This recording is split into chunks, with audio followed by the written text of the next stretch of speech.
بسم الله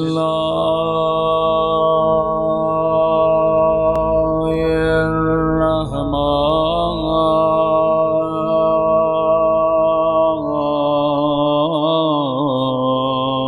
الرحيم.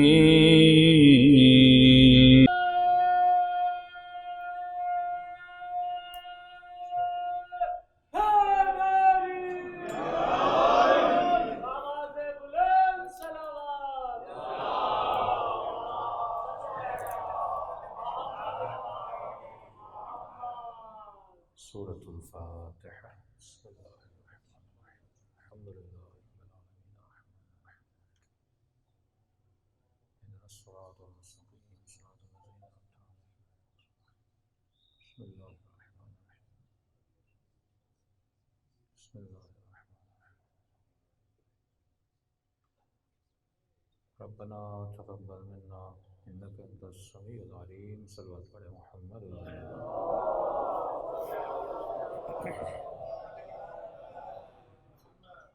بسم الله الرحمن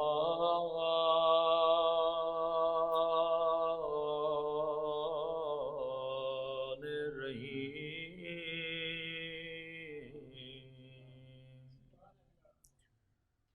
الحمد لله رب العالمين.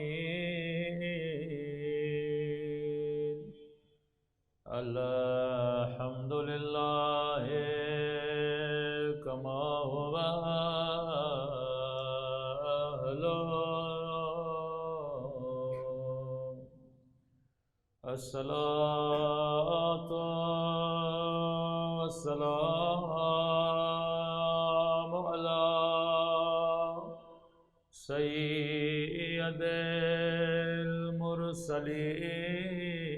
المرسلين وخاتم النبيين أبي القاسم محمد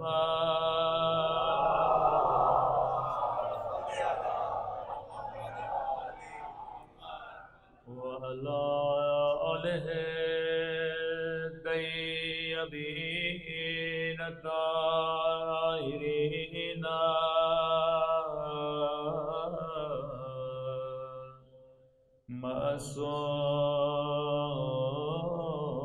معصومین. سب مل کے دعائے سرکار امام زمان. اللہم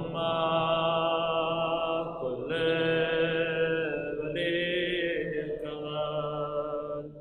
حجت ابن الحسن صلواتک علیہ وعلی فی هذه الساعة وفي كل ساعة وليا وحافظا وغاردا وناصرا ودليلا حتى تسكنه أرضك طوعا وتمتعه فيها طويلا برحمتك يا أرحم الراحمين. صلى الله عليه وسلم.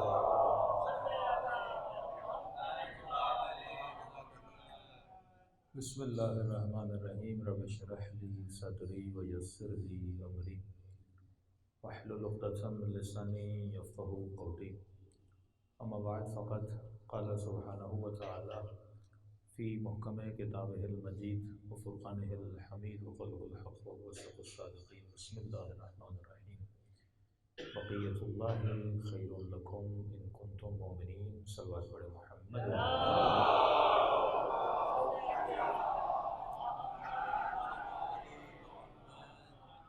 دعا ہے پروردگار عالم ان ایام اعظاء میں ہم سب کی عزاداریوں کو اپنی بارگاہ میں قبول فرما دے، اور جس مقصد زندگی اور حیات کی وجہ سے یہ مجالس رکھی جاتی ہیں ان مقاصد میں بھی ہم سب کو کامیابی عطا فرما دے۔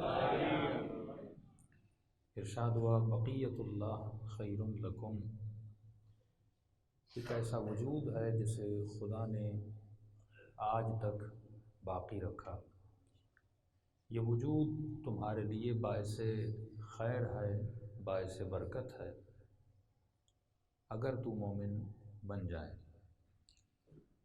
شیعہ تمام مفسر بیان کرتے ہیں کہ یہ وجود جسے خدا نے آج تک باقی رکھا، یہ وجود کسی اور ہستی کا وجود نہیں، یہ وجود امام زمانہ کا وجود ہے جسے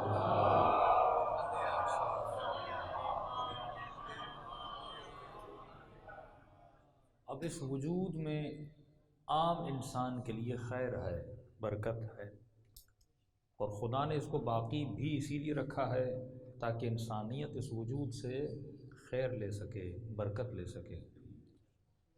لیکن میں ہمیشہ ایک سوال کرتا ہوں کہ جس وجود کو خدا نے ہمارے لیے باعث خیر بنایا، تو شاید کوئی ایسا شیعہ ہو جو اپنی مجلس کی ابتدا میں بھی مولا کے ظہور کی دعا کرے اور انتہا میں بھی دعا کرے۔ ہم شروع میں بھی کرتے ہیں، اینڈ میں بھی کرتے ہیں، اس کا مطلب ہم اس وجود کو مان رہے ہیں، اور خدا یہ کہتا ہے کہ جو بھی اس وجود کو مان لے گا میں اس کے بدلے میں اس انسان کو ایک چیز عطا کروں گا، اور وہ چیز یہ ہے کہ میں اس کی زندگی میں خیر لاؤں گا، میں اس کی زندگی میں برکت لاؤں گا۔ اور علماء فرماتے خیر سے مراد سکون ہے، خیر سے مراد اطمینان ہے۔ تو آج یہ باتیں کہنے میں تو بہت اچھی لگتی ہیں کہ جس نے امام زمانہ کے وجود کو مان لیا اس کی زندگی میں خیر آئے گا، لیکن سوال یہ ہے کہ ہم میں سے کون سا ایسا مومن ہے جو وجود کو نہ مانتا ہو؟ ہم سب کے سب مولا کے وجود کو مانتے ہیں، لیکن سوال یہ ہے کیا وہ خیر میری زندگی میں ہے کہ نہیں ہے؟ کیا وہ سکون میری زندگی میں ہے کہ نہیں ہے؟ یہ بالکل اسی طرح ہے کہ قرآن کی آیت الصلاۃ تنہی عن الفحشاء والمنکر، نماز انسان کو فحشا سے بچاتی ہے، نماز انسان کو منکر سے بچاتی ہے۔ تو مجھے یہ دیکھنا ہے کہ میں تو نماز پڑھ رہا ہوں لیکن کیا میں فحشا سے بچا ہوں کہ نہیں بچا،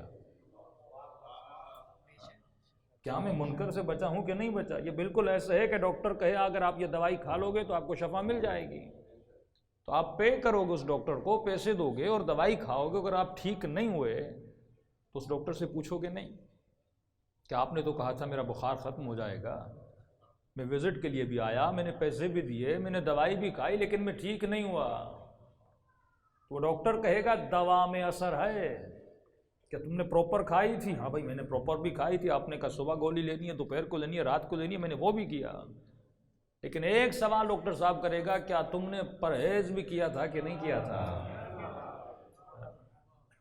یہی اللہ کا سوال ہے۔ اے میرے بندے، نماز انسان کو فحشا سے بچاتی ہے، نماز انسان کو منکر سے منکرات سے بچاتی ہے۔ اسی طرح یہ وجود جسے میں نے آج تک باقی رکھا یہ تمہاری زندگیوں میں خیر بھی لائے گا، برکت بھی لائے گا، لیکن اس کی ایک کنڈیشن ہے، اگر تم اس کنڈیشن پہ عمل کرو تو یہ وجود تمہارے لیے باعث خیر بن جائے گا، اور ایک ایسا سکون کہ انسان رات کو سوئے تو سکون سے سوئے۔ لیکن آج علی کا ماننے والا، علی کا چاہنے والا، اسے راتوں کو نیند نہیں آتی۔ میرے لیے کون سی چیز سکون ہے؟ یہ برملا لوگ پوچھتے ہیں کہ مولانا رات کو نیند نہیں آتی، لیکن جب ہلکا سا میوزک سنتا ہوں تو مجھے سکون ملتا ہے۔ تو میرے جسم کو کچھ اور چیزیں سکون دے رہی ہیں، میرے جسم کو وجود امام زمانہ سکون نہیں دے رہا۔ مجھے تب تک نیند نہیں آتی جب تک میں نیند کی گولی نہ کھا لوں۔ تو اس کا مطلب میں نے زندگی میں کئی اور چیزوں کو سکون بنایا ہوا ہے۔ 10 منٹ کی نماز مجھے سکون نہیں دے رہی، کیوں نہیں دے رہی؟ قرآن نے ایک شرط بیان کر دی، فرمایا یہ وجود تمہارے لیے باعث خیر و برکت ہے، لیکن تب باعث خیر و برکت ہے ان کنتم مؤمنین، جب تک تمہارے وجود میں ایمان داخل نہ ہو جائے۔ اب یہ ایمان ہے کیا؟ کبھی کہا حبیب ان کو کہہ دو اسلام لے کر آئے ہو، ایمان لے کر نہیں آئے ہو۔ ایمان انسان کے وجود کو خالص کرتا ہے۔ جب آپ اسلام لاتے ہیں آپ خالص نہیں ہو۔ پہلی منزل یہ ہے کہ کسی دکان سے جا کے فار ایگزامپل آپ کے گھر میں پانی نہیں ہے، ایک لائن لگ جاتی ہے، آپ کے گھر میں پانی آتا ہے، تو اس کا مطلب اس گھر میں پانی آ رہا ہے، یہ پہلی منزل ہے۔ مثال دے کے بیان کرتا ہوں۔ اب جو پانی آ رہا ہے، سوال یہ ہے کہ پانی خالص بھی ہے کہ نہیں ہے۔ ایمان اس پانی کو خالص کرنے کا نام ہے۔ نماز سب پڑھ رہے ہیں، لیکن سوال یہ ہے اس کی نماز خالص ہے کہ نہیں۔ مجلس سب سن رہے ہیں، پڑھ رہے ہیں، لیکن سوال یہ ہے میری مجلس خالص ہے کہ نہیں۔ آپ کہیں گے مولانا کیا مطلب خالص ہے کہ نہیں ہے؟ فرمایا منافق کی ایک نشانی یہ ہے جب یہ لوگوں میں نماز پڑھتا ہے تو بڑے سکون سے پڑھتا ہے، لیکن جب تنہائی میں پڑھتا ہے تو نماز بڑی تیز تیز پڑھتا ہے۔ مطلب اس کی نماز لوگوں میں اور ہے، عوام میں اور ہے۔ اسلام تو لایا ہے لیکن پر ابھی تک خالص نہیں ہوا ہے۔ اس کے اعمال میں دوگانگی ہے، اس کے اعمال میں دو رخی ہے۔ سوال یہ ہے جب روڈ پہ چلتا ہے اور اگر کسی کو سلام کرتا ہے تو سلام کس وجہ سے کرتا ہے؟ کہ سلام اس وجہ سے کرتا ہے وہ بڑا آدمی ہے، وہ مالدار ہے، وہ کسی بڑی پوسٹ پر ہے، یا سلام اس لیے کرتا ہے کیونکہ اسلام نے کہا ہے؟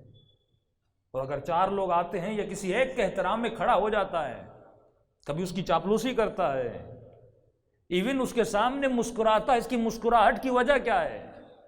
کہ یہ اس لیے مسکرا رہا ہے کیونکہ وہ بڑی پوسٹ پر ہے، وہ مالدار ہے۔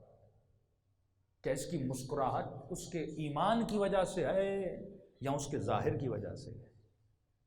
اگر تو لوگوں کے ظاہر کی وجہ سے ان کا احترام کرتا ہے کیونکہ وہ مالدار ہے تو اس کے آگے سامنے بڑھ جاتا ہے، فرمائیے پہلی نشانی ہے فسق و فجور کی۔ اسلام تو لایا ہے لیکن ابھی تک اس کا اسلام خالص نہیں ہوا۔ اور اہل بیت کی ڈیوٹی تھی کہ جن لوگوں نے اسلام لایا تھا، علی کا یہ کام تھا کہ ان لوگوں کو خالص کر دیا جائے، جس طرح جناب سلمان فارسی کو مولا علی نے خالص کیا، جس طرح میثم تمار کو مولا علی نے خالص کیا، کیونکہ انہوں نے رسالت پر ایمان تو لایا تھا لیکن اندر ان کے دلوں میں جو بت بیٹھے ہوئے تھے ابھی تک ان لوگوں نے ان بتوں کو توڑا نہیں تھا۔ فرمایا شیطان جب تمہارے اوپر حملہ کرتا ہے تو سب سے پہلے یہ دیکھتا ہے کہ تمہارے دل میں کس چیز کی محبت ہے، تم نے کس چیز کو اپنے دلوں میں باعث زینت اور حسن بنایا ہوا ہے۔ اب اگر یہ کہتے ہیں کمزوری، اب مجھے کسی انسان کی کمزوری کا پتہ چل جائے تو میں بڑا ایزیلی اس انسان کو ہینڈل کر سکتا ہوں نا۔ ہاں، اللہ کہتا ہے تم دنیا کو دھوکہ دے سکتے ہو، یعلم ما فی الصدور، لیکن مجھے کیسے دھوکہ دو گے؟ مجھے تو پتا ہے کہ تمہارے سینوں میں کیا ہے، میں تو جانتا ہوں تم نے اپنے سینوں میں کیا چھپایا ہوا ہے۔ تم دنیا کے سامنے تو دیندار بن کے گھوم سکتے ہو لیکن میرے سامنے کیسی دینداری؟ میں تو تمہارے اندر کو جانتا ہوں۔ یہی وہ چیز تھی جو اہل بیت بنانے کے لیے آئے تھے۔ تاریخ کے کردار قصے نہیں ہیں، ان کرداروں کو پڑھو۔ شمر گیا جہنم میں، یزید گیا جہنم میں، ہمیں ان سے کوئی خوف نہیں ہے، لیکن دنیا کی ماں آج بھی یزیدوں کو جنم دے رہی ہے۔ دنیا کی شکم سے آج بھی شمر پیدا ہو رہے ہیں، دنیا کی شکم سے آج بھی ابن ملجم جیسے کردار پیدا ہو رہے ہیں۔ یہ نتنیاہو، یہ ٹرمپ، یہ کیا ہے؟ دنیا آج بھی جنم دے رہی ہے۔ تمہیں کس چیز سے ڈرنا چاہیے؟ مجھے یزید سے نہیں ڈرنا، وہ تو مر گیا، خالدین فیہا ہے، عذاب الہی میں مبتلا ہے۔ زہرا کے قاتل آج بھی عذاب ابدی میں مبتلا ہے۔ میں ان کا تذکرہ کیوں کروں؟ لیکن مجھے کس چیز سے ڈرنا ہے؟ مجھے اس صفت سے ڈرنا ہے جس صفت نے ان لوگوں کو شمر بنایا تھا۔ مجھے ان سیلز سے ڈرنا ہے جس سیلز کی وجہ سے اس کے وجود میں یہ ارتکاب گناہ میں مبتلا ہوا۔ ما زال الزبیر، مولا علی کا جملہ ہے، فرمایا بہت قریب تھا کہ زبیر منا اہل البیت بن جاتا، جس طرح سلمان فارسی منا اہل البیت بن گئے، زبیر بھی منا اہل البیت بن سکتا تھا، لیکن وہ کون سی چیز تھی جس نے زبیر کو منا اہل البیت بننے نہیں دیا؟ وہ یہ تھا کہ زبیر نے خود کو خالص نہیں بنایا تھا۔ اور یہ تمہاری زندگی میں کوشش ہونی چاہیے کہ تمہارے وجود میں وہ خلوص اور وہ پیورنس پیدا ہونی چاہیے، اور جب تم پیور ہو جاؤ گے پھر تم عباد الصالحین اور عباد المخلصین میں سے بن سکتے ہو۔ صلوات پڑھے محمد وعلی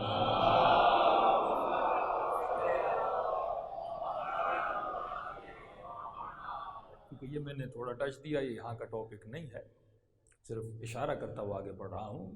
تو فرمایا جب تک ایمان نہیں لاؤ گے، ایمان کا مطلب یہ ہے کمپلیٹ خالص ہو جاؤ پروردگار عالم کے سامنے۔ خدا خالص اور مخلص لوگوں کو پسند کرتا ہے۔ شیطان نے کیا کہا تھا؟ لَأَغْوِيَنَّهُمْ أَجْمَعِينَ إِلَّا عِبَادُكَ مِنْهُمُ الْمُخْلَصِينَ، میں سب کو گمراہ کر دوں گا لیکن اے خدا تیرے مخلص خالص بندوں کو کبھی گمراہ نہیں کر سکتا۔ فرمایا انبیاء مخلصین میں سے، یہ مقام بہت بڑا ہے، ہم شاید اس مقام پہ پہنچ نہ سکیں لیکن ہم اہل بیت کے ساتھ تو چل سکتے ہیں نا معیت میں۔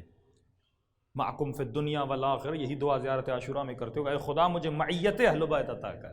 جب معیت اہل بیت میں ہوگی تو تمہارے وجود میں بھی رنگ مخلصین ہوگا، کہ تمہارا وجود بھی لوگوں کے لیے رول ماڈل بن جائے گا۔ ایک مرتبہ میں ایک ٹارچ ایک بلب کو جلاتا ہوں اور اسے فالو کرتا ہوں، ایک مرتبہ میرا وجود ٹارچ اور بلب بن جاتا ہے، میں لوگوں کے لیے روشنی بن جاتا ہوں، میں لوگوں کے لیے باعث ہدایت بن جاتا ہوں، جس طرح اہل بیت لوگوں کے لیے ہدایت کے منارے تھے۔ تو فرمایا یہ نور اور ایمان تجھے پیدا کرنا ہوگا۔ کب ہوگا؟ یہ تب ہوگا، پہلی منزل یہ ہے جب تو اپنے امام کی معرفت کو حاصل کر، یقین کر لے گا کہ کوئی ہے جس کے فیض مطلق سے یہ کائنات چل رہی ہے۔ اس کی دلیل میں یہ دیتا ہوں کہ شب معراج، سبحان الذی اسری بعبدہ لیلا من المسجد الحرام الی المسجد الاقصی، جب خدا نے حبیب کو معراج پر بلایا۔ حدیث معراج بہت بڑی ہے، اہل سنت نے بھی اپنی کتابوں میں لکھی، لیکن فرمایا جب نبی معراج پر جاتے ہیں، فرمایا وہ اس وقت وضو کر رہے تھے، غالباً نماز تہجد کے لیے اٹھے تھے، اور جیسے معراج پر بلایا، جو پانی بہہ رہا تھا وہ وہیں پر رک گیا۔ دروازے کی کنڈی ہل رہی تھی، اس نے ہلنا چھوڑ دیا، بستر کی گرمی وہیں پر تھم گئی۔ اب حدیث معراج بہت بڑی ہے کہ نبی کتنی دیر معراج پر رہے، اتنے واقعات بتائے کہ میں نے جنت میں یہ نعمتوں کو دیکھا، میں نے لوگوں پہ عذابوں کو دیکھا، میں نے معذبین پر یہ عذاب دیکھا، سب کچھ نبی دیکھ کر آئے، اور جتنی دیر وہاں پر رہے دنیا تھمی رہی، دنیا رکی رہی۔ اور فرمایا جب معراج سے واپس آئے تو اصحاب نے سوال کیا یا رسول اللہ اتنی دیر آپ وہاں تھے تو دنیا رکی رہی؟ فرمایا ہاں جب میں گیا تھا تو کنڈی رک گئی تھی، لیکن جب واپس آیا تو کنڈی نے پھر ہلنا شروع کر دیا،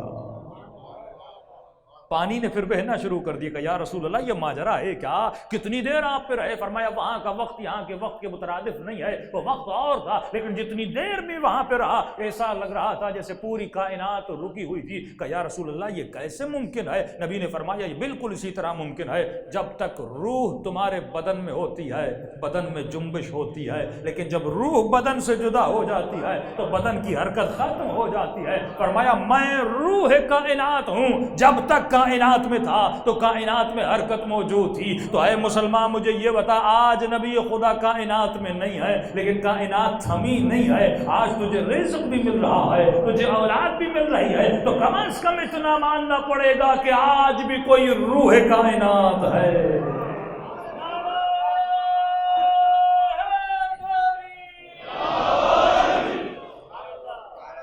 اس روح کائنات کی وجہ سے تجھے سب کچھ مل رہا ہے، اور یہ روح کائنات کون ہے؟ یہی بقیت اللہ خیر لکم ہے، کہ جس کو صوفیہ قطب اعظم کہتے ہیں، کہ اگر یہ قطب نہ ہو، نور متصل بین الارض والسماء، ایک ایسا نور ہے جو زمین اور آسمان کو متصل کر کے بیٹھا ہوا ہے، ورنہ اگر یہ نور نہ ہو انسانوں کے گناہوں سے زمین کب کا عذاب نازل کر دے، انسانوں کو نگل جائے۔ اس نور کی رحمت کی وجہ سے ہے کہ زمین بھی صبر میں ہے اور خدا بھی صبر میں ہے۔ اس دن کا صبر کہ جب یہ نور اس کائنات میں آشکار ہوگا۔ تو پہلا یہ یقین کہ اگر میں جی رہا ہوں مجھے فیض مل رہا ہے تو وہ فیض امام کے صدقے میں مل رہا ہے، لیکن سوال یہ ہے کہ میں نے خود کو اس امام سے کتنا متصل کیا۔ متصل انسان تب تک نہیں ہوگا جب تک انسان خود کو خالص نہیں کر لیتا۔ صلوات پڑھے محمد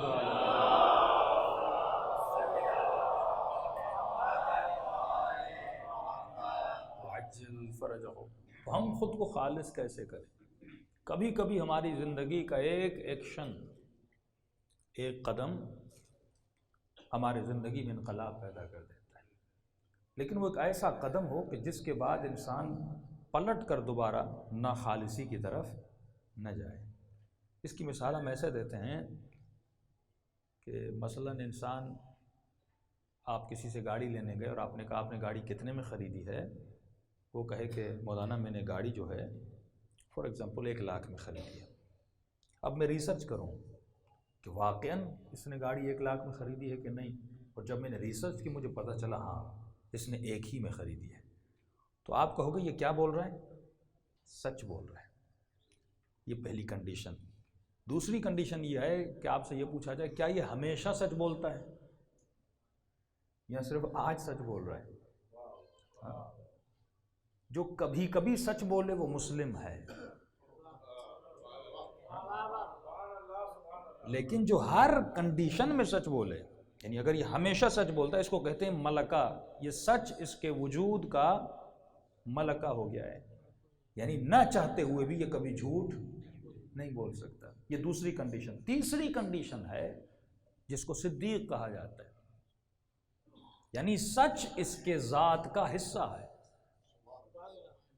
گویا سچ اس کے خون میں، اس کے گوشت میں ملا ہوا ہے.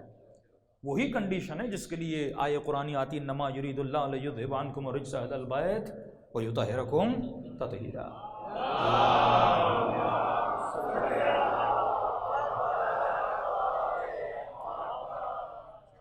یہ طہارت بھی نہیں ہے، تطہیرا، یعنی ان کے وجود میں طہارت سمائی ہوئی ہے.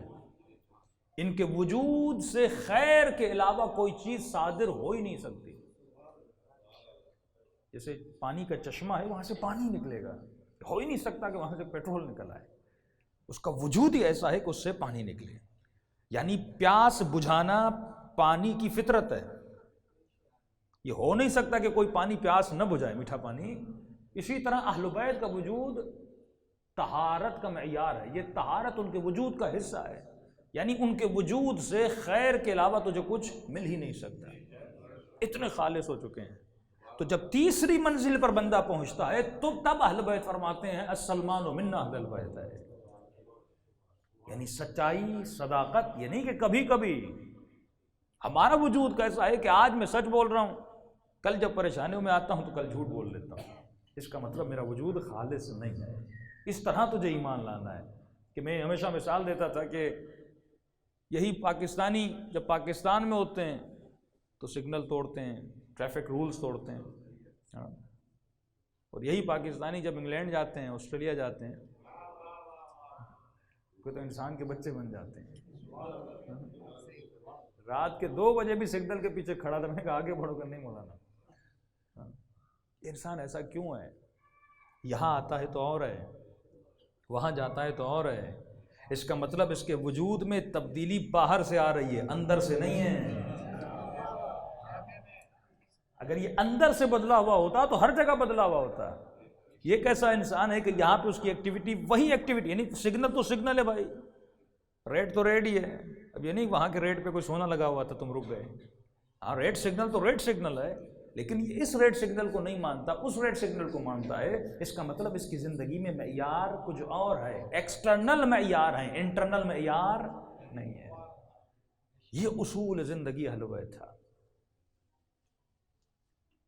کہ میں نے کل کی مجلس میں بھی کہیں پر کہا تھا کہ جب مولا جنگ صفین ان کے پانی پر قابض ہو جاتے ہیں تو اپنے لشکر والے آ کر علی کو کہتے ہیں یا علی بس اب جنگ جیت گئے. امام نے کہا کیسے جیت گئے؟ کہ 3 دن پانی بند کریں گے پیاس کے عالم میں. اور حقیقت تھی واقعاً اگر علی 3 دن پانی بند کرتے پورا لشکر مولا کے پاس آ جاتا. تو وہ فرماتے ہیں علی پانی بند نہیں کرے گا. سیم سچویشن ہے علی کی. ان تمام تر اہل بیت کے وجود میں تم رد و بدل نہیں دیکھو گے. امام فرماتے ہیں اصول الہی ہے کہ پیاسے پر پانی بند نہیں کیا جاتا. کہ یا علی اس نے پانی بند کیا تھا، آپ بھی پانی بند کریں. امام فرماتے اگر اس نے بند کیا تھا اور علی بھی بند کرے پھر علی میں ابو سفیان کے بیٹے میں فرق کیا رہ جائے گا؟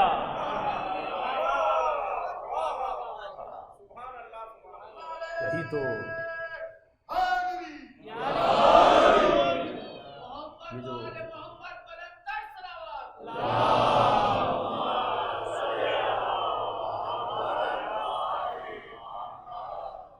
رواج باتیں ہوتی ہیں نا مولانا وہ ایسا کر رہے ہیں تو ہم بھی ایسا کر دیں.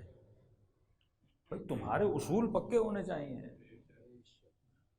وہ علی ہوں یا حسن ابن علی ہوں یا حسین ابن علی ہوں, یہی آقا حسین ہے. ہر کا لشکر آتا ہے, چاہتے تو پانی بند کرتے ہیں, جان رہے ہیں سمجھ رہے ہیں کہ لشکر مارنے آیا ہے.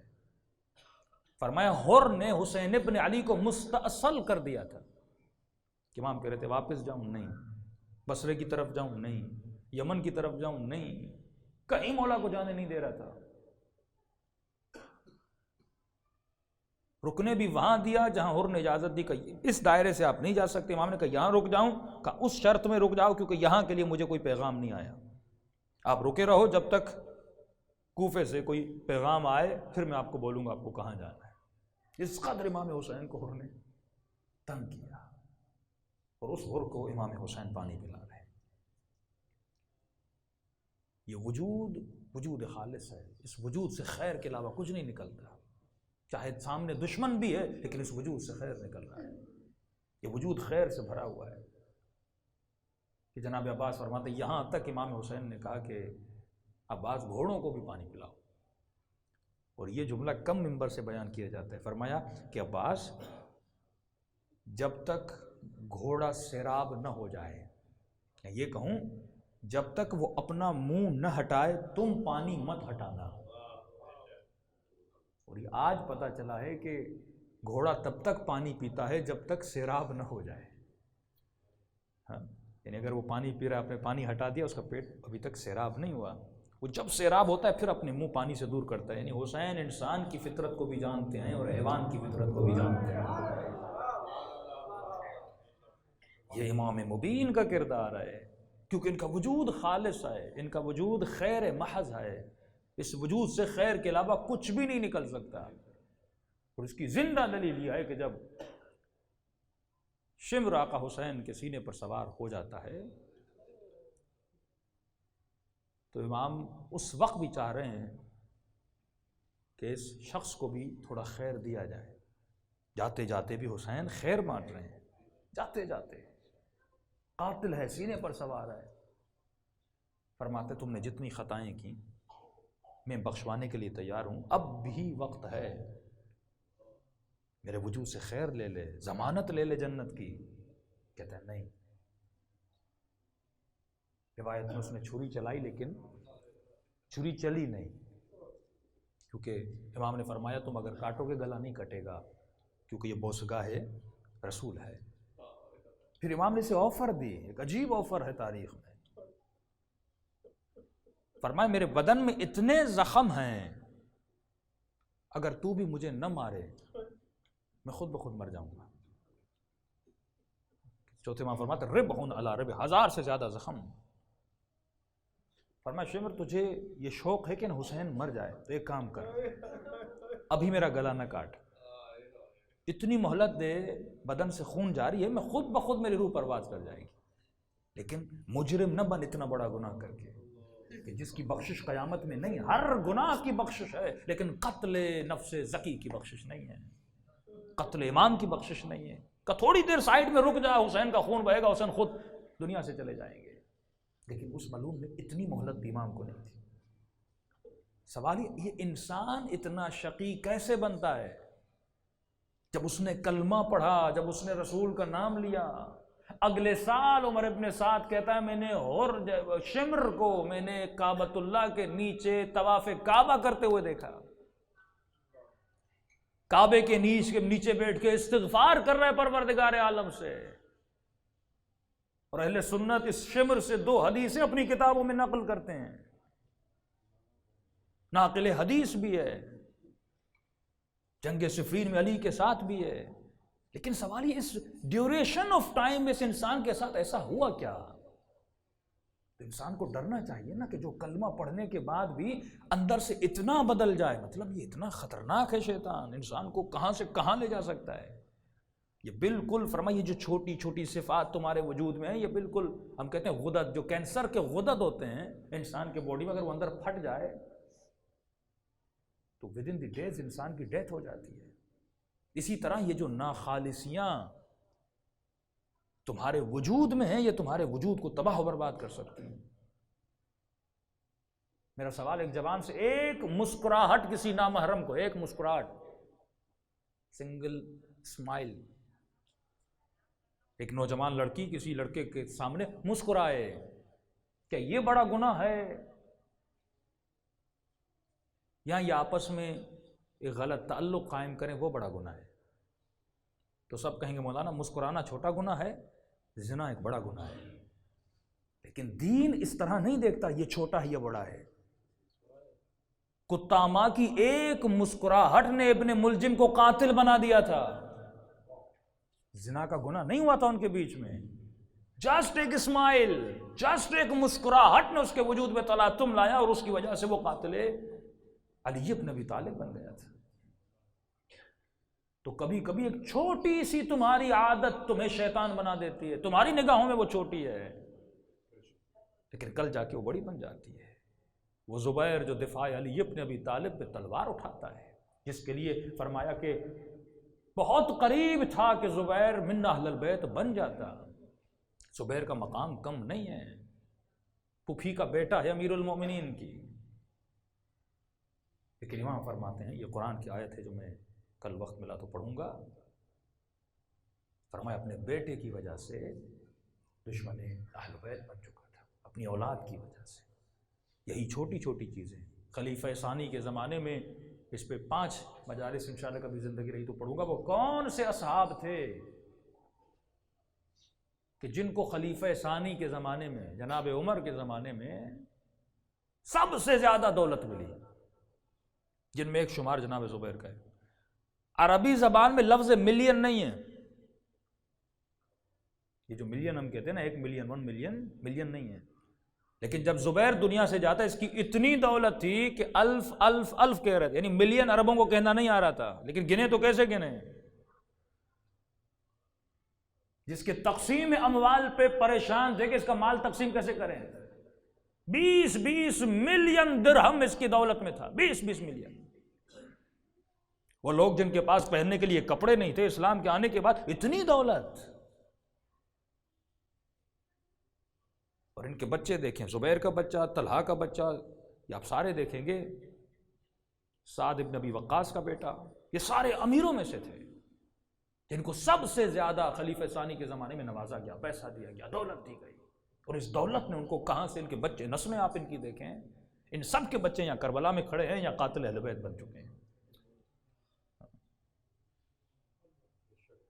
تو قرآن میں اعلیٰ علیین کا درجہ بھی ہے، اسفل السافلین کا درجہ بھی ہے۔ یہ تمہارا اپنا کردار ہے کہ تو اعلیٰ علیین میں جاتا ہے یا اسفل السافلین میں جاتا ہے۔ اللہ کسی کو بلینک چیک نہیں دیتا کہ تو علی کا بیٹا ہے تو تمہیں بلینک چیک ہے، تو صحابی کا بیٹا نہیں۔ ان اکرمکم عند اللہ اتقاکم، تو اپنے چناو سے جنتی بنتا ہے۔ یہاں کوئی رشتہ داری چل رہی ہے کہ فلاں صحابی ہے، فلاں صحابی کا بیٹا ہے، نہیں۔ تمہیں تاریخ کے اوراق میں یہ دیکھنا ہے، اور یہ کیسی سوچ ہے کہ یہ باتیں ممبر سے نہ کی جائیں، مشاجرات صحابہ نہ پڑھ، کیوں نہ پڑھے جائیں؟ جب قرآن باریک سے باریک چیزوں کو بیان کر رہا ہے، جب آدم بھی ترک اولا کرے تو خدا قرآن میں بیان کر رہا ہے، تو آدم سے بڑا کوئی ہو سکتا ہے؟ جب نبی سے ترک اولا ہو سکتا ہے تو کسی صحابی سے کیوں نہیں ہو سکتا؟ لیکن خدا بتاتا ہے فتاب علیہ انہ التواب الرحیم۔ ہاں، اس نے ترک اولا بھی کیا، اس کے بعد اس نے توبہ بھی مانگی، پھر میں نے اہل بیت کے صدقے میں اسے بخش بھی دیا تھا۔ صلوات پڑھے محمد وعلی۔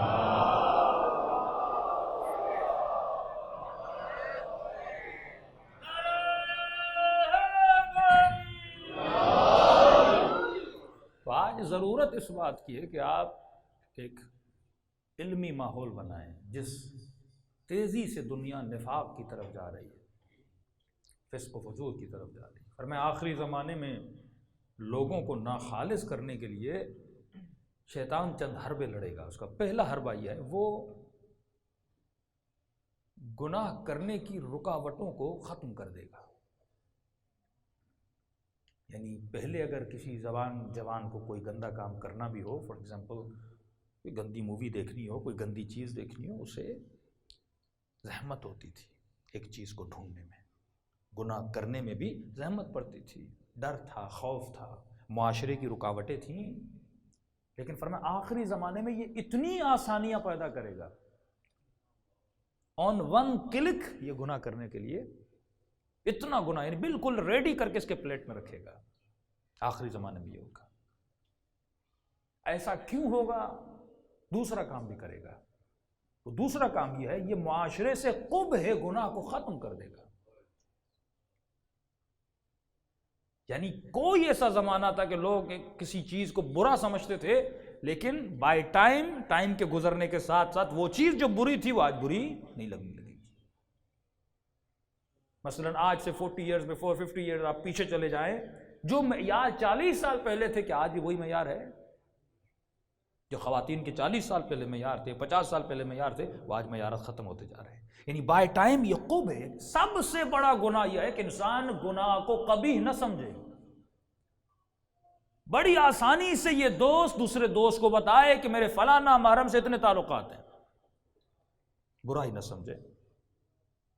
4 دوست آپس میں بیٹھ کے ایک دوسرے کو ماں بہن کی گالیاں دے رہے ہوں، ان کو برائی نہ لگے کوئی مجھے گالی دے رہا ہے۔ مسجد میں بیٹھ کر غیبتیں کر رہے ہوں، ان کو برائی نہ لگے کہ کوئی گناہ ہے۔ تیسرا کام جو سب سے بڑا خطرناک ہے، پہلا رکاوٹوں کو دور کرے گا، دوسرا قبح گناہ کو ختم کرے گا، تیسرا اتنا ختم کر دے گا کہ یہ اس گناہ پہ فخر کرے گا، مفاخرہ کرے گا۔ آج یہ ٹک ٹاک اسٹار، یہ معاشرے میں جتنی گندگی پھیل چکی ہے، یہ اپنے کاموں پہ فخر کرتے ہیں۔ کیوں؟ کیونکہ ان کے لیے گول بناتا ہے۔ جب معیار میرا یہ ہو جائے کہ مجھے فار ایگزامپل یوٹیوب کا گولڈن بٹن ملے اور سلور بٹن ملے، یہ ایک معیار بنایا نا۔ اب آپ اس معیار کو اچیو کرنے کے لیے آپ کا کانسیپٹ کیا بنا؟ فار ایگزامپل مجھے 1 لاکھ سبسکرائبر چاہیے، جو لوگ سوشل میڈیا میں ایکٹیو ہیں ان کو پتا ہوگا۔ اس نے آپ کے لیے گول بنایا، اس کو انگلش میں گول کہتے ہیں، ہدف بنایا، مقصد اس نے آپ کے لیے مقصد اس نے بنایا، آپ نے نہیں بنایا۔ وہ آپ کے لیے ایک مقصد بنا رہا ہے کہ اگر تم نے 1 لاکھ سبسکرائبر بنا دیے تو میں تجھے سلور بٹن دوں گا۔ اب اس کی تمام جد و جہد کیا ہے کہ مجھے 1 لاکھ سبسکرائبر مل جائیں۔ کیسے ملیں؟ اہمیت نہیں۔ کیا کروں تاکہ ملیں؟ اہمیت نہیں۔ کون مجھے سبسکرائب کر رہے ہیں؟ مومن کر رہے ہیں، منافق کر رہے ہیں، کوئی اہمیت نہیں۔ بس مجھے سبسکرپشن چاہیے، مجھے 1 لاکھ تک۔ اچھا میں کیا کروں تاکہ 1 لاکھ سبسکرائبر ملیں؟ کچھ بھی کرو، گانا گاؤ، ناچو، کسی کو تنگ کرو، روڈ پہ بیٹھ کر کسی کے ساتھ پرینک کرو، لوگوں کی عزتیں اچھالو، لوگوں کا ٹائم ضائع کرو، کچھ بھی کرو۔ کیوں؟ اس کی مینٹلٹی میں شیطان نے اس کی سوچ کو بدل دیا، اس کے سافٹ ویئر کو اس نے بدل دیا۔ اب یہ پوری زندگی غلط سافٹ ویئر پہ چل رہا ہے، پوری زندگی اس کی ایکٹیویٹی غلط چل رہی ہے۔ اس نے کلمہ تو لا الہ الا اللہ کا پڑھا ہے، لیکن عمل میں شیطان کی عبادت کر رہا ہے۔ سورہ یاسین کی آیت کہ انسان وعبد ربک، اللہ کی عبادت کرو، اللہ تعبد الشیطان انہ لکم عدو مبین۔ سورہ یاسین، شیطان کی عبادت نہ کرو۔ خدا کس کو کہہ رہا ہے؟ مسلمانوں کو۔ اے خدا، جس نے تیرا کلمہ پڑھا، جو صبح تیری نماز پڑھے، جو دوپہر تیری نماز پڑھے، جو مجلس میں آئے، جو حسین کا نام لے، تو اسے کیسے کہہ سکتا اللہ تعبد الشیطان؟ ہے کوئی ہم میں سے جو یہ کہے میں شیطان کی عبادت کرتا ہوں؟ کوئی کہتا نہیں ہے، پر عمل میں کرتے ہیں۔ عبادت کا مطلب کہ جس کا تم کہا مانو، تو ایک قبح گناہ کو ختم کرے گا۔ پھر لوگوں فخر کریں گے لوگ اپنے گناہ پہ۔ پہلے شراب پینا قبیح تھا، ایون اگر وہ انڈین کا معاشرہ ہوا، پرانے زمانے کی فلمیں اٹھائیں گے تو اس میں کہتے تھے گناہ ہے، کہ خود ان کے اپنے دین اور مکتب میں شراب حرام ہے، لیکن آج فخر سے پیتے ہیں۔ ڈانس کرنا، ناچ کرنا، آپ کی شادیوں میں مسلم لڑکیاں ناچ رہی ہیں، لوگ بلائے جاتے ہیں ریکارڈ کرو، ریکارڈ کرنے کے بعد فیس بک پہ رکھا جائے۔ اس کا مطلب فخر کر رہی ہے نا، یہ ناچنے پہ فخر کر رہی ہے، یہ گانے پہ فخر کر رہی ہے۔ الغنا اشد من الزنا، یہ زنا کر کے فخر کر رہی ہے۔ کہ یہ چیزیں ہمارے گھروں میں نہیں ہیں؟ کیسے یہ وجود میرے لیے باعث خیر بنے گا جب تک میں خالص نہیں بنوں گا؟ 2 چیزوں کی مجھے پرواہ ہے، یا مجھے خدا کی پرواہ ہونی چاہیے، یا مجھے لوگوں کی پرواہ ہونی چاہیے۔ لیکن شیطان معاشرہ ایسا بنا دے گا کہ لوگ ایک سمت میں جا رہے ہوں گے لیکن صراط مستقیم کسی اور راہ پہ جا رہی ہوگی۔ اب یہ انسان ڈیول مائنڈڈ ہو جاتا ہے، میں کروں تو کیا کروں؟ کہیں پر تو مقام امتحان ہے کہ خدا کی سنوں یا بیوی کی سنوں، بچے کی سنوں یا علی کی سنوں، مال کی سنوں یا حسین کی سنوں۔ تو اب تمہاری سلیکشن کیا ہے؟ اگر تمہاری سلیکشن وہی ہے جو اہل بیت کی سلیکشن ہے۔ کسی جوان نے کہا مولانا مجھے سمجھ نہیں آتا، میں کروں تو کیا کروں؟ میں نے کہا ایک سمپل سا مشورہ دے رہا ہوں، ایڈوائز دے رہا ہوں تمہیں، جو بھی زندگی میں کام کرو کرنے سے پہلے یہ سوچو اگر میرا امام زمانہ ہوتا تو کیا کرتا، اگر مولا حسین ہوتے تو کیا کرتے۔ کسی کو دیکھ رہے سوچو حسین کیسے دیکھتے، مصلی پہ کھڑے ہو کے نماز پڑھو سوچو حسین نماز پڑھتے تو کیسے پڑھتے، حسین مناجات۔ جب زندگی ان کے سائے میں گزرے گی تبھی زندگیوں میں نور الہی نازل ہو جائے گا۔ صلوات پڑھے محمد وآلہ محمد۔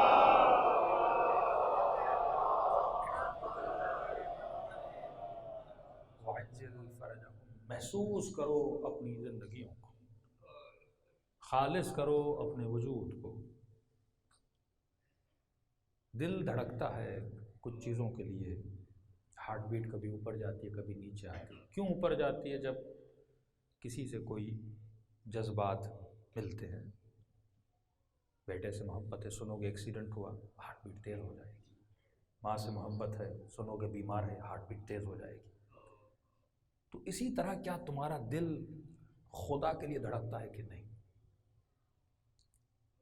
اس وجود میں غیرت علوی ہے کہ نہیں؟ جب تم کسی کو گناہ کرتے ہوئے دیکھتے ہو تو یہ ہارٹ بیٹ تیز ہوتی ہے کہ نہیں؟ جب لوگوں کو فسق و فجور کرتے ہوئے دیکھتے ہو کیا دل دھڑکتا ہے کہ نہیں؟ اس طرح علی کا دل دھڑکتا تھا۔ جناب اباذر یہاں کمیل کہتے ہیں کہ میں نے دیکھا مولا مسجد میں اور کنویں میں سر ڈال کے علی رو بھی رہے ہیں اور فریاد بھی کر رہے ہیں۔ کچھ لوگ کہتے ہیں مولا مناجات پڑھ رہے تھے، نہیں، اگر مناجات پڑھنی ہوتی تو مولا اصحاب کو بٹھاتے تھے، سجدے میں روتے تھے، دعائے کمیل ہے، مناجات امیر المومنین ہے۔ مولا مناجات چھپ کے نہیں پڑھتے تھے، لوگوں کو بٹھاتے تھے، وہ سنیں وہ لکھیں تاکہ ہم استفادہ لیں۔ کہتے ہیں جیسے میں پہنچا تو علی نے سر بلند کیا تو دیکھا مولا کہ پورے رخسار آنسوؤں سے گیلے، اور مجھے کہا کہ غالباً جناب اباذر تھے کہ تم نے سنا تو نہیں نا کہ علی کیا کہہ رہا تھا؟ یعنی کچھ ایسی باتیں تھیں جو علی نہیں چاہتے تھے کوئی سنے۔ فرمایا سب سے بڑا درد اہل بیت کے لیے یہ تھا کہ ہم سنانا چاہتے ہیں کوئی سننے کے لیے تیار نہیں ہے، ہم بتانا چاہتے ہیں کوئی ہماری بات ماننے کے لیے تیار نہیں ہے، ہم لوگوں کو زبردستی جنت میں ڈالنا چاہتے ہیں لیکن یہ ہمیں کہتے ہیں علی ہمیں جنت میں نہیں جانا۔ یہ درد تھا علی بن ابی طالب کا۔ اور کیا کریں حسین بن علی کربلا میں جانا، اور کیا کریں سیدہ، اور کیا کریں امام حسن، اتنی قربانیاں دیں۔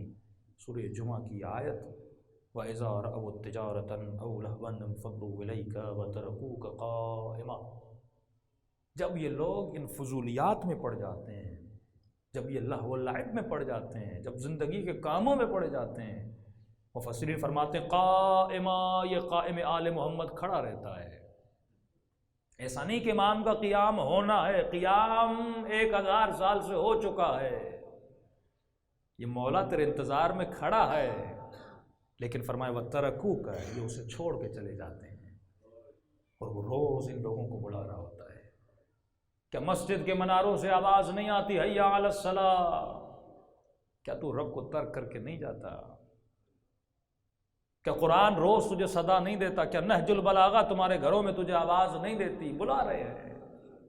ضروری تو نہیں کہ فزیکل آواز تمہارے کانوں میں پڑے تو تم پھر کہو کہ امام مجھے بلا رہے ہیں۔ یہ نہج البلاغہ کیا ہے؟ یہ صحیفہ سجادیہ کیا ہے؟ یہ دعائے ابو حمزہ سمالی کیا ہے؟ یہ دعائے عرفہ کیا ہے؟ ایسی ایسی دعائیں کہ ایک بہت بڑا کراچی کا بزنس مین شیعہ نہیں تھا، کہا مولانا میں دعائے کمیل پڑھ کے آدھا شیعہ ہو گیا ہوں۔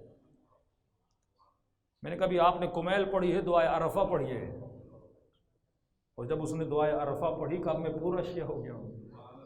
ایسے امام آپ کے پاس ہیں، ایسی تعلیمات آپ کے پاس ہے کہ جو تمہیں پورا سلیقہ سکھا رہے ہیں کہ خدا سے باتیں کیسی کرنی ہیں۔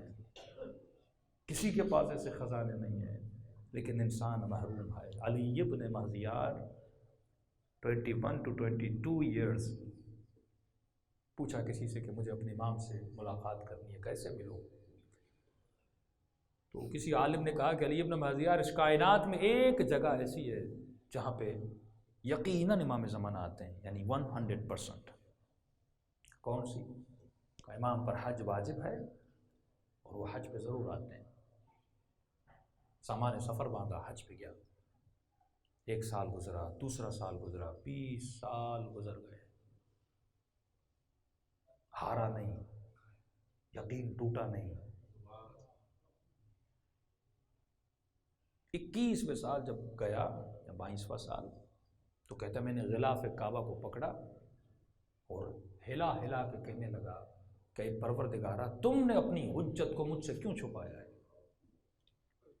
خود کہتے ہو ادعونی استجب لکم، مانگو میں تجھے عطا کروں گا۔ 21 سال سے تیرے در کا سوالی بن کے بیٹھا ہوں، کیوں ان آنکھوں سے اس وجود کو تم نے چھپایا ہوا ہے؟ کہ جب رو کر غلاف کعبہ کو ہلا ہلا کر یہ کہا اور درد دل کیا تو اچانک میری پیٹھ پر کسی نے ہاتھ رکھا، کہا کہ علی ابن مہذیار، اس نے نہیں چھپایا، وہ تو ظاہر ہے، تیرے بعض ناخالص چیزوں نے اسے چھپایا ہوا ہے۔ کہتا مڑ کے دیکھا، ایک حسین سا جوان ہے، کہا آپ کون؟ کہ تیرے امام نے مجھے تیری طرف بھیجا ہے، آؤ انہوں نے شرف ملاقات بخشنا چاہتے ہیں۔ کہ خوشی کے عالم اس کے پیچھے چلتا گیا، لمبی کہانی ہے۔ ایک صحرا میں پہنچا، اس صحرا میں ایک خیمہ تھا، اس خیمے سے گویا سبز رنگ کا نور نکل رہا تھا۔ مجھے کہا کہ علی ابن مہذیار یہیں پہ رک جاؤ، اندر جاؤں اجازت مانگ کے آؤں، اگر اذن دیتے ہیں تو اندر آ جانا۔ علی ابن مہذیار کہتے ہیں کہ 21 سال کا صبر ایک طرف اور یہ چند گھڑیاں ایک طرف، اب مقام مقصود کے قریب تھا، جس کا میں عاشق تھا وہ معشوق چند قدموں کے فاصلے پہ بیٹھے ہوئے تھے، میرا محبوب چند قدموں کے فاصلے پر تھا۔ یہ انتظار میرے لیے بڑا مشکل تھا کہ کہیں ایسا نہ ہو کہ امام یہاں سے مجھے واپس کر دیں تو کیا گزرے گی میرے وجود پہ۔ کہ چند لمحے گزرے، وہ شخص باہر آیا، کہ مبارک ہو، اذن دخول مل چکا ہے۔ کہ خوشی خوشی پاؤں کانپ رہے تھے، اس خیمے کے آگے بڑھ رہا تھا تو میں نے دیکھا کہ اس خیمے کے اندر نہ کوئی چٹائی ہے، نہ کوئی چادر ہے، کچھ بھی نہیں ہے، بس خیمہ ہے اور خاک ہی خاک ہے، ریگسار ہے، اور خیمے کے اندر ایک باریک سا پردہ لگا ہوا ہے۔ مجھے خیمے کے در پہ جیسے پہنچا وہاں 2 تکیے پڑے ہوئے تھے، اندر سے میرے مولا نے مجھے سلام کیا، میں نے اپنے آقا کو جواب دیا اور اشارہ کیا کہ یہیں پہ بیٹھ جاؤ، کوئی 2 فیٹ کے فاصلے پر جہاں پہ وہ تکیے لگے ہوئے تھے، میں وہاں بیٹھ گیا۔ بیٹھنے کے بعد میرے آقا نے جو پہلا جملہ کہا وہ یہ کہا کہ علی ابن مہذیار، 21 سال سے تیرا انتظار کر رہا ہوں، 21 سال سے تیرا انتظار کر رہا ہوں۔ میں نے کہا مولا یہ تو اعتراض مجھے کرنا چاہیے تھا، آپ نے اوپر سے مجھ پہ کر دیا۔ مولا 21 سال سے تو میں آ رہا ہوں، میں طالب ملاقات تھا، لیکن آپ نہ نظر آئے، نہ ملے، نہ کوئی پیغام آیا۔ مولا آپ کیسے کہہ سکتے ہیں کہ آپ 21 سال سے انتظار کر رہے ہیں؟ علی ابن مہذیار، ہمارے شیعوں میں کچھ عادتیں ہیں جن کی وجہ سے وہ ہماری زیارت سے محروم ہے۔ فرمایا میں مشتاق زیارت ہوں کہ اپنوں کو اپنا چہرہ دکھاؤں، ملوں۔ پہلی چیز، جتنا وہ اپنے دنیا کے کاموں میں مصروف ہیں اتنا ان کو اپنا مولا یاد نہیں ہے، دنیا میں بہت بزی ہیں، ٹائم ہی نہیں کہ اپنے مولا کو یاد کرے، ٹائم ہی نہیں کہ اپنے خدا کو یاد کرے۔ 24 گھنٹے میں آدھا گھنٹہ بھی نہیں کہ یہ جناب سیدہ کی طرح نماز تہجد کا مصلی بٹھا کر اپنے رب کو آوازیں دیں۔ تو میں نے کہا کہ مولا میں نے تو دنیا سے کب کی کنارہ کشی کی، اور آپ تو جانتے ہیں میں تہجد کا پابند، نمازوں کا پابند، میں تو آپ کا عاشق ہوں مولا۔ مولا آپ میرے بارے میں یہ نہیں کہہ سکتے۔ امام نے کہا تو سچ کہہ رہا ہے، تو ان میں سے نہیں ہے، لیکن علی ابن مہدیار تیرے وجود میں ایک عادت تھی جس کی وجہ سے آج تک میری زیارت سے محروم تھا کہ تمہیں متوجہ ہوا۔ بہت میں نے سوچا میری وہ کون سی عادت ہے، کبھی کبھی ہماری بعض صفات جو ہم سمجھتے ہیں وہ چھوٹی ہیں لیکن اہل بیت کی نگاہ میں وہ بڑی ہوتی ہیں۔ کبھی کبھی ہم سمجھتے ہیں کہ یہ میری کوئی عادت کسی کو نقصان نہیں دے گی، لیکن وہ بعض اوقات بہت بڑے نقصان دہ دیتی ہے۔ تو امام نے فرمایا علی ابن مہدیار 21 سال سے اپنی سگی بہن سے ناراض تھا۔ جب تم نے میرے شیعہ سے قطع رحم کیا تو تیرے امام نے بھی تجھ سے قطع رحم کیا تھا۔ کہ ہم نے بھی دیکھا 21 سال سے آ رہا ہے لیکن متوجہ نہیں ہے۔ تذکر انما انت مذکر، یہ تذکر جو آپ کو مجالس میں ملتا ہے یہ تذکر بہت اہم ہے۔ بار بار خود کو تذکر دو تاکہ تجھے یاد آئے تمہاری زندگی کا مقصد کیا تھا، تاکہ تجھے یاد آئے تمہارا کوئی مولا ہے، تاکہ تجھے یاد آئے تمہاری کوئی قبر ہے، تاکہ تجھے یاد آئے تمہارا کوئی خدا ہے۔ اس بار جب حج پہ آ رہے تھے میں نے تمہارے ذہن میں ڈالا کہ جاؤ بہن سے عیادت کر کے آؤ۔ یاد ہے علی ابن مہدیار اس سال تو مل کے آیا تھا، کہاں بولا مل کے آیا تھا کہ جب تم نے بہن سے صلہ رحمی کی تو تیرے امام نے بھی تیرے ساتھ صلہ رحمی کی۔ نماز پڑھنا سب کچھ نہیں ہے، مجلس میں آنا سب کچھ نہیں ہے، ماتم کرنا سب کچھ نہیں ہے۔ کمپلیٹ جب تک خود کو خالص نہ بناؤ تو عباد المخلصین سے تمہارا ملنا بہت مشکل ہے۔ خالص بنو گے تو خالص ہستیوں سے ملو گے۔ صلوات پڑھے محمد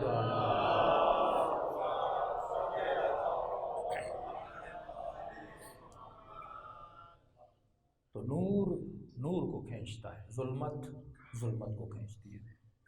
جتنا وجود میں نور اپناؤ گے، اطاعت اپناؤ گے، پڑھو گے، من عرف نفسہ فقد عرف ربہ، یہ ایک چھوٹا سا جملہ ہے لیکن اگر انسان اس پہ عمل کرے، علماء نے کتابیں لکھی، معراج السعادہ پڑھیں، جامع السعادہ پڑھیں، تزکیہ نفس پڑھیں، کس طرح خود کو خالص بنایا جائے، تو جتنا نور آتا جائے گا تو آٹومیٹیکلی ہم نور کے قریب ہوتے جائیں گے، اور جتنی وجود میں ظلمت آتی جائے گی شیاطین آپ کو کھینچیں گے۔ یہاں جنگ ہے، فرمایا جنود جہل اور جنود عقل، 70 صفات بتائی میرے چھٹے امام، یہ کس کے لیے بتائی ہیں؟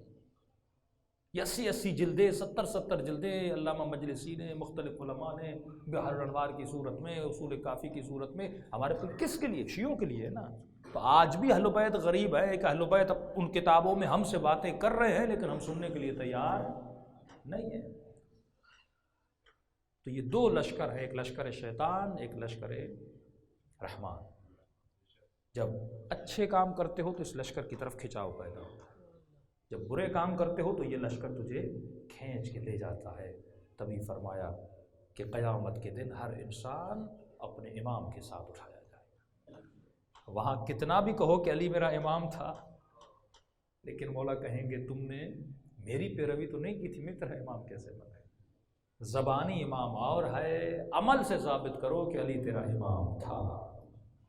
امام کا مطلب امام، وہ آگے چلے میں اس کے پیچھے چلوں۔ تو آج مجھے یہ دیکھنا ہے میری زندگی میں آگے کون چل رہا ہے، شیطان چل رہا ہے یا رحمان چل رہا ہے۔ اگر میں زندگی میں فالو امام کو کر رہا ہوں تو اس کا مطلب میرا امام ہے۔ کل انشاءاللہ بتاؤں گا کہ امام رضا نشانیاں بتاتے ہیں کہ ہمارے شیعوں کی نشانیاں کیا ہیں کہ وہ پہچان سکے کہ انہوں نے اپنی زندگی میں رول ماڈل کسے بنایا۔ سیدہ کی جب زیارت پڑھتے ہو تو اہل بیت دنیا میں جتنے مصائب ان کے اوپر آئے، یہ امتحان نہیں تھا اہل بیت کا، یہ حجت تامہ تھی ہمارے اوپر۔ بہت بڑا جملہ کہہ رہا ہوں۔ ایک مرتبہ میں اتنا نیک ہو جاتا ہوں، خدا مجھ سے امتحان لیتا ہے تاکہ میرے درجات کو اور رفیع کرے، بلند کرے، لیکن ایک مرتبہ میں ہوں ہی بلند تو خدا امتحان کیوں لے گا؟ جن کے لیے خود کہے انما یرید اللہ، تو ان سے کیسا امتحان؟ یعنی ایسا تو نہیں اہل بیت کا ایمان 7% تھا تو خدا اس کو 100 پہ لے جانا چاہتا ہے تو اس کے لیے واقع کربلا کا ہونا ضروری تھا، یا اس کے لیے جناب سیدہ کے پہلو پر آگ کا دروازہ گرنا ضروری تھا؟ نہیں، ایسا نہیں۔ جناب سیدہ کی زیارت کے جملے ہیں، اے وہ بی بی اس سے پہلے کہ آپ سے دنیا میں امتحان لیا جائے، آپ سے پہلے امتحان لیا گیا تھا۔ اہل بیت کا وہ وجود ہے، ان سے امتحان کسی اور عالم میں لیا گیا ہے، یہاں ان سے امتحان لینے کی کوئی ضرورت نہیں ہے۔ لیکن پھر یہ مصائب کیوں ہیں؟ فرمایا یہ ہم جیسے لوگوں پر حجت تمام کرنے کے لیے کہ تم دیکھو اگر میں نے اہل بیت کو یہ مقام دیا ہے تو یہ اس مقام کی قابلیت رکھتے تھے، اب تیرے اوپر حجت تمام ہو گئی کہ زمین پر اگر کوئی حجت خدا ہے تو فاطمہ زہرا ہے، زمین پر کوئی حجت خدا ہے تو امیر المومنین ہے، اور تم ان حجتوں کو دیکھ کر بھی اگر نہیں مانو گے تو پھر تیرے نصیب میں جہنم ہے، اور اگر تم ان حجتوں کو دیکھ کر بھی ان کی پیروی نہیں کرو گے تو اشد العذاب کا انتظار تمہیں کرنا ہوگا اور خالدین فیہا میں تمہارا شمار ہو جائے گا۔ تو یہ حجت اللہ ہے، اور جناب سیدہ اہل بیت پر حجت ہے، اس لیے کا مقام بہت بلند ہے کہ اہل بیت فرماتے تم جب دعائیں کرتے ہو خدا کو ہمارا واسطہ دیتے ہو، لیکن جب میں رضا دعا کرتا ہوں تو خدا کو اپنی دادی زہرا کا واسطہ دیتا ہوں۔ جب ہمارے اوپر کوئی تکلیف آتی ہے تو ہم تسکین کے لیے اپنی دادی کا واسطہ دیتے ہیں۔ بہت عظیم بی بی کہ چھٹے امام کا زمانہ ہے، ایک شخص امام کو کہتے مولا کسی شخص کو پکڑ لیا گیا ہے اور اس کا سر قلم کیا جا رہا ہے۔ امام نے کہا کیوں؟ کس جرم میں؟ کا مولا وہ چل رہا تھا، اس کا پاؤں پھسل گیا اور پھسلنے کے بعد وہ پہلو کے بل زمین پہ گرا، اور جیسے گرا تو اس نے سیدہ زہرا کے قاتل کا نام لے کر اس پہ لعنت کی۔ امام نے کہا مسجد میں جمع ہو جاؤ، میں اس اپنے چاہنے والے کے لیے دعا کرنا چاہتا ہوں۔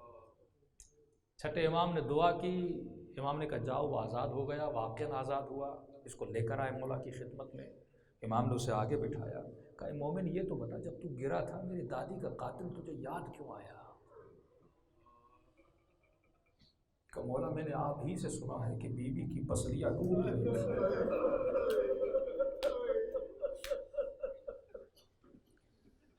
مولا جب میں گرا تو میری پسلی ٹوٹی نہیں، لیکن پسلی کا درد بڑا تھا، یہی سوچ کے رو رہا تھا کہ جب ایک پسلی کو چوٹ لگی ہے مجھے اتنی تکلیف ہوئی، آپ کی دادی کو کتنی تکلیف ہوئی؟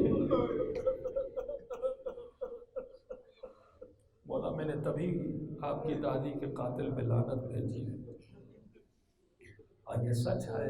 تبھی امام رضا فرماتا ہے شیعو کبھی چھوٹی چھوٹی باتوں کے لیے ہمیں ہماری دادی کا واسطہ نہ دیا۔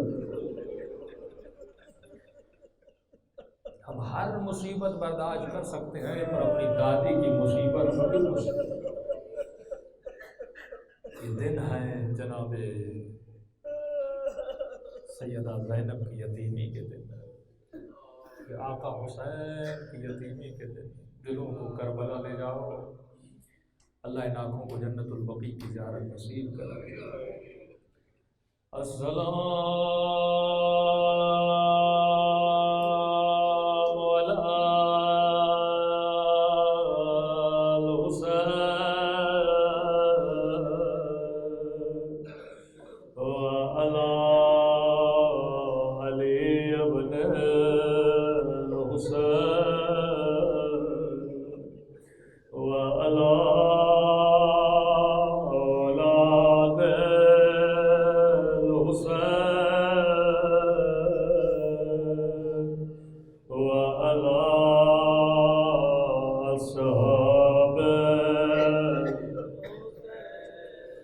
میرا سلام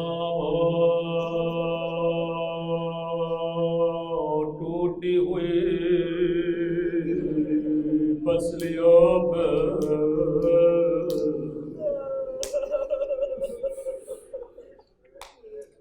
میرا سلام حسن کی یتیمی پہ، میرا سلام ہو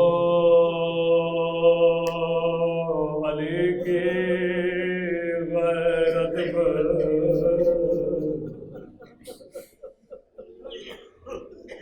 آیت اللہ عمینی فرماتے ہیں کسی نے کہا علامہ یہ بتائیے مردوں میں سب سے بڑا مظلوم کون ہے؟ کہ مردوں میں سب سے بڑا مظلوم علی ہے، علی ہے۔ کیونکہ کسی امام کے سامنے اس کی بیوی پہ آگ کا دروازہ نہیں گرایا گیا، تبھی کسی صحابی نے مولا سے ایک سوال کیا، علی کا چہرہ دودھ کی طرح سفید ہو گیا، سوال کیا یا علی مرد کے لیے سب سے بڑی مصیبت کیا ہے؟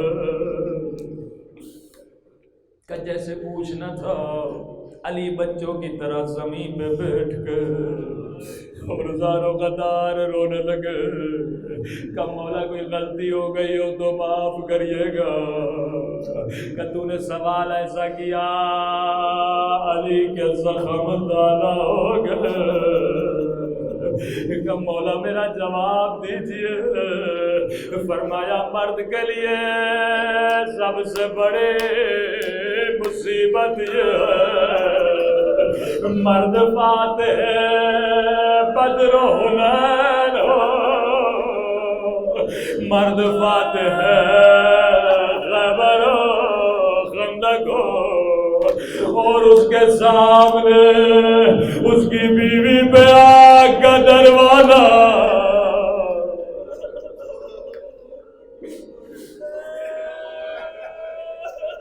اتنا مجبور ہو کچھ کر بھی نہ سکے۔ نبی کی وصیت تھی علی تلوار نہ اٹھانا،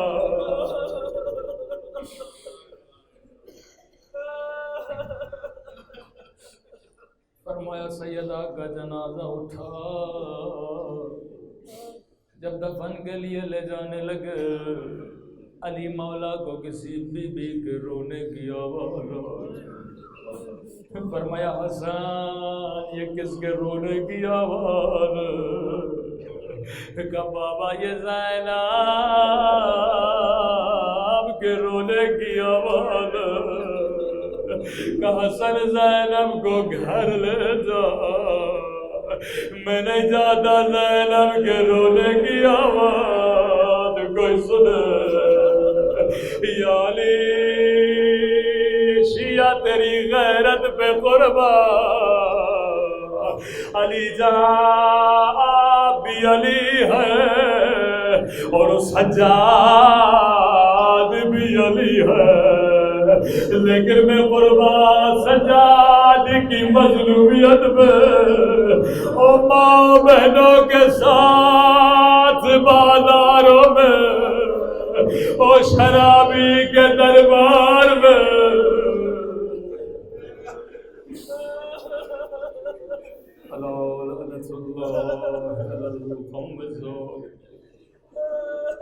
پروردگار تجھے اہل بیت کی مظلومیت کا باعث، تجھے مولا علی کی غیرت کا باعث اس قوم کے جوانوں کی غیرت کی حفاظت فرما، ہمارے خواتین کے حیا و عفت کی حفاظت فرما، ہم سب کو سیرت علی اور سیرت فاطمی پر چلنے کی توفیق نصیب فرما، ہمارے مولا اور آقا امام زمانہ کو ہم سے راضی و خوشنود فرما، ان آنکھوں کو امام زمانہ کی زیارت نصیب فرما، حاضرین اور مانیان کے مرحومین کے درجات کو بلند فرما، تب تک موت نہ دینا جب تک اپنے گناہوں سے معافی نہیں کر دیتا۔